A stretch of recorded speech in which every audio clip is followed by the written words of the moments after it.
برطانوی راج کا آغاز بھارت میں 18 صدی کے وسط میں ہوا۔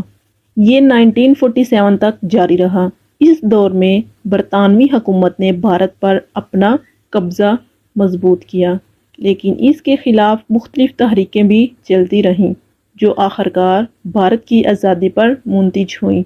برطانوی راج اور آزادی کی تحریک ایک طویل اور تاریخی جدوجہد ہے، جو بھارت کے عوام کے عزم، قربانیوں اور قائدین کی بے مثال قیادت کی کہانی ہے۔ برطانیہ کی بھارت میں آمد 1757 میں پلاسی کی جنگ سے ہوئی، جس میں برطانوی ایسٹ انڈیا کمپنی نے بنگال کے نواب سراج الدولہ کو شکست دی۔ اس جنگ کے بعد کمپنی نے بھارت میں اپنی حکومت کا آغاز کیا اور آہستہ آہستہ دیگر ریاستوں پر بھی قبضہ جما لیا۔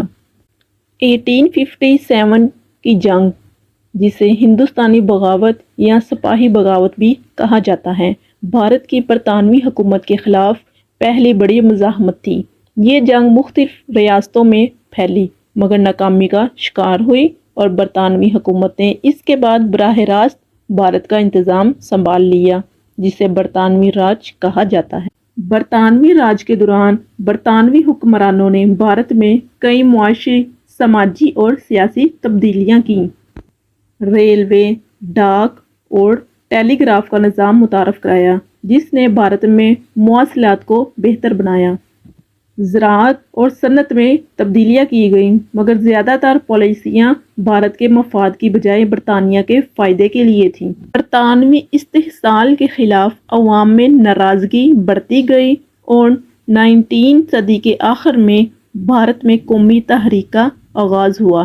1885 میں انڈین نیشنل کانگریس کا قیام عمل میں آیا، جس نے بھارتی عوام کے حقوق اور آزادی کے لیے تحریک چلائی۔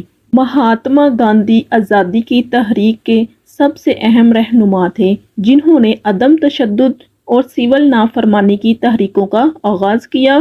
1915 میں گاندھی جی نے بھارت میں قدم رکھا اور کسانوں، مزدوروں اور غریب عوام کے حقوق کے لیے لڑنے لگے۔ 1919 میں رولٹ ایکٹ کے خلاف گاندھی جی نے ملک بھر میں ہڑتالیں اور مظاہرے کیے۔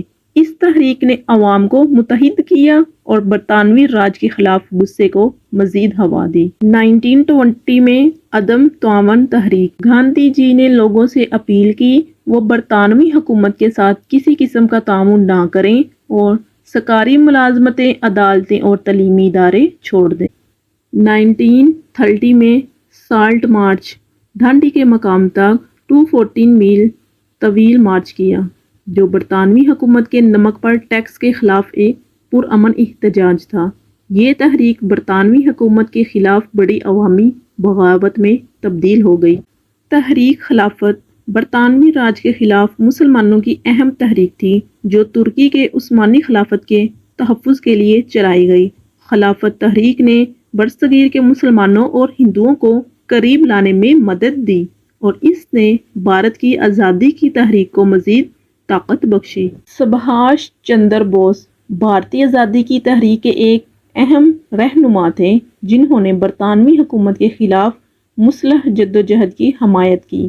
بوس نے آزاد ہند فوج کی قیادت کی اور برطانوی فوج کے خلاف لڑائی کا آغاز کیا۔ اگرچہ وہ فوجی محاذ پر کامیاب نہیں ہو سکے، لیکن ان کی بہادری نے بھارتی عوام کو متاثر کیا اور آزادی کی جدوجہد کو تیز کیا۔ 1942 میں گاندھی جی نے بھارت چھوڑو کا نعرہ دیا اور ملک بھر میں عوام کو برطانوی حکومت کے خلاف آخری اور بڑی تحریک چلانے کی دعوت دی۔ اس تحریک نے برطانوی حکومت کے لیے مشکلات پیدا کر دیں اور برطانیہ کو اندازہ ہو گیا بھارت میں طویل عرصے تک حکومت کرنا ممکن نہیں۔ 1947 میں برطانیہ نے فیصلہ کیا بھارت کو مزید غلام نہیں رکھا جا سکتا، لیکن بھارت کی آزادی کے ساتھ ہی تقسیم کا عمل بھی شروع ہوا، جو ہندوؤں اور مسلمانوں کے درمیان بڑھتے ہوئے فرق کی وجہ سے تھا۔ 14 اگست 1947 کو پاکستان کا قیام عمل میں آیا اور 15 اگست 1947 کو بھارت کو آزادی ملی۔ آزادی کے حصول کے بعد بھارت نے ایک جمہوری ریاست کی بنیاد رکھی اور جواہر لال نہرو بھارت کے پہلے وزیر اعظم بنے۔ برطانوی راج اور آزادی کی تحریک بھارت کی تاریخ کا ایک اہم باب ہے، جس نے نہ صرف بھارت بلکہ پوری دنیا کو یہ سبق دیا کس طرح عزم، اتحاد اور عدم تشدد کی طاقت سے ایک قوم اپنے حقوق اور آزادی کو حاصل کر سکتی ہے۔ یہ تحریک دنیا کے دیگر محکوم ممالک کے لیے بھی حوصلے اور عزم کی علامت بن گئی۔